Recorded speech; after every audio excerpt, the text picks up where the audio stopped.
you got to wonder if the GOP would even use something like that in a campaign attack ad, saying like, I will be a one-term president. That's it. Now I'm running again. And it doesn't seem like a lot of people are really as enthusiastic as they're pretending to be that Joe is running again. How do you see it? I see it as it doesn't really matter what Joe does. He can't, I don't think that there's anything that they can do or he can say, like it's not going anywhere. So it's hard for me to pay too much attention to this, quite honestly. And I think it's hi, Double K. And I think that it's all so silly because it really doesn't matter what the Democrats do. They're at this point, I honestly think it's just unsalvageable for them, barring, something crazy like a, major asteroid hitting Earth or, a pandemic or something like that, because he barely won last time and because of the pandemic. And he has done absolutely nothing to at least appeal to the people that held their noses and voted for him, such as me. Well, there is very little surprise, I think, in many respects that Joe is running again for obvious reasons. Politicians lie all the time. And one saying that, well, the old joke is, how do you know a politician is lying? Their lips are moving.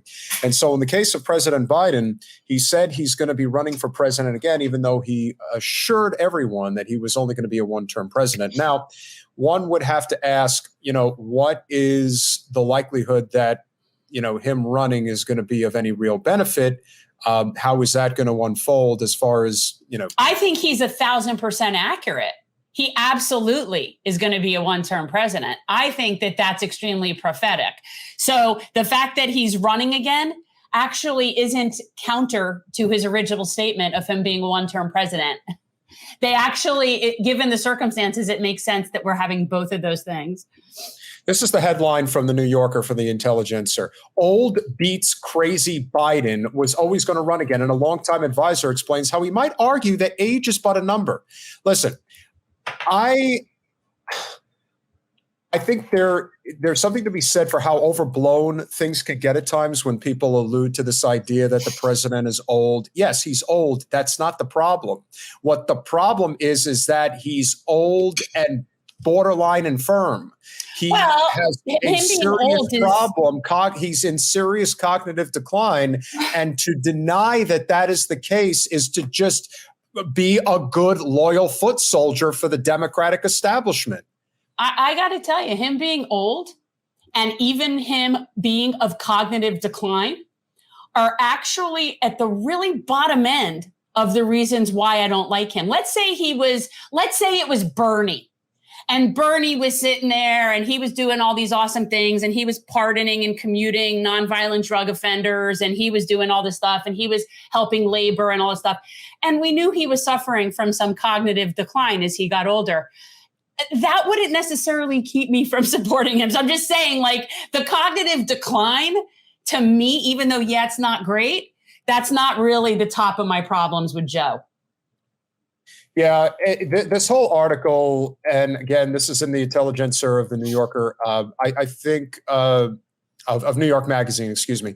About a year ago, when Joe Biden's approval rating was dipping to dangerous lows and whispers about a one-term presidency were more or less inescapable in and around D.C., they still are. That hasn't changed. Sure. And then, of course, he says, sure, he's already the oldest president ever, but all this commentary misunderstood the size of the chip of his shoulder, on his shoulder, and the fact that he's been talking about running for president since the early 70s. Yeah, you mean since he's been in the U.S. Senate? 36 years he was in the U.S. Senate, and then proceeds to just, continue running for president, became Obama's VP. If he had run in 2016, who knows how that would have shaken up the race between Bernie and Hillary. All I know is that where are we right now? Where are we right now? Yes. We're in the shitstorm that he and his neoliberal friends created for us in the 80s and 90s. That's where we are right now. Biden was always going to run for re-election, no matter how you interpreted his 2020 era promise to be a bridge to a new generation of Democratic leaders. His approval rating is still in the low 40s. So were Obama's, Clinton's, and Reagan's, and at this point in the presidencies, and they all won second terms. Again, it's like you're pretending that the circumstances are anywhere near as similar as to what they were previously. It is a complete falsehood to assume that anything of the sort is possible. And I'm not saying that there's going to be an opponent on the GOP side that's going to be rah-rah incredible. You know, that's not what we're talking about here. What we're talking about is that we have these poor choices, and it's only going to get worse because the launch video that Joe did already went out. Look, we can play it, and you guys will get an idea of exactly, it is the same old. Nothing changes.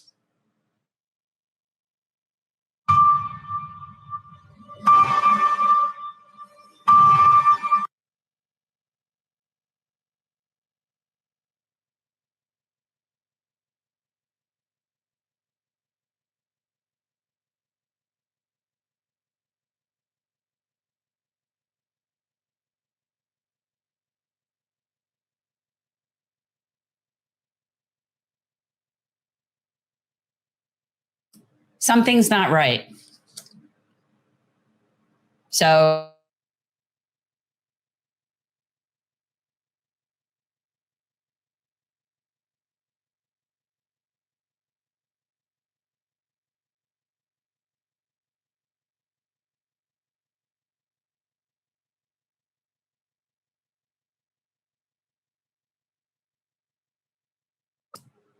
what are you?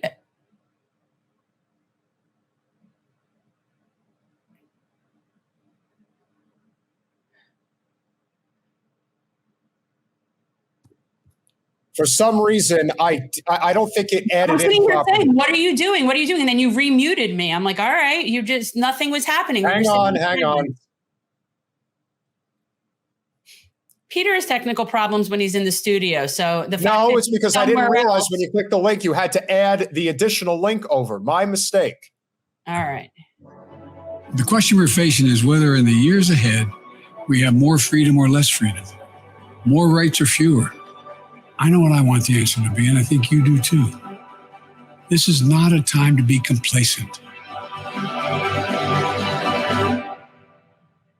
That's why I'm running for re-election. Because I know America. I know we're good and decent people. I know we're still a country that believes in honesty and respect and treating each other with dignity. That we're a nation where we give hate no safe harbor. We believe that everyone is equal, that everyone should be given a fair shot to succeed in this country. Thank you for choosing us. Every generation of Americans has faced a moment when they have to defend democracy. Stand up for our personal freedom. Stand up for the right to vote and our civil rights.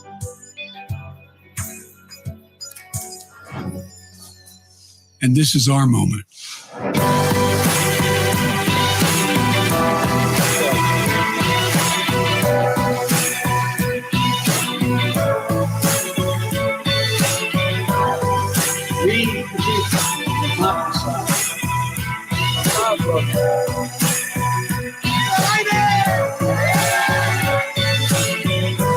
So if you're with me, go to joebiden.com and sign up.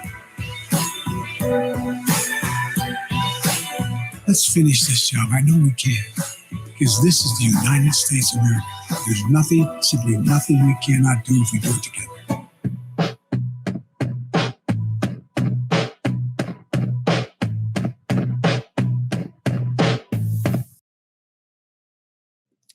Nice bit of propaganda, I must say.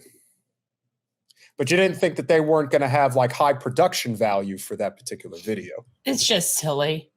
It's just silly. The whole thing is silly. Let's finish this. He hasn't started anything. Finish what? I don't know what you're finishing, Joe. If you're talking about finishing your career, yes, obviously that would be the case. Finishing out his last days, but while still holding on to power. How about finishing us like finishing us?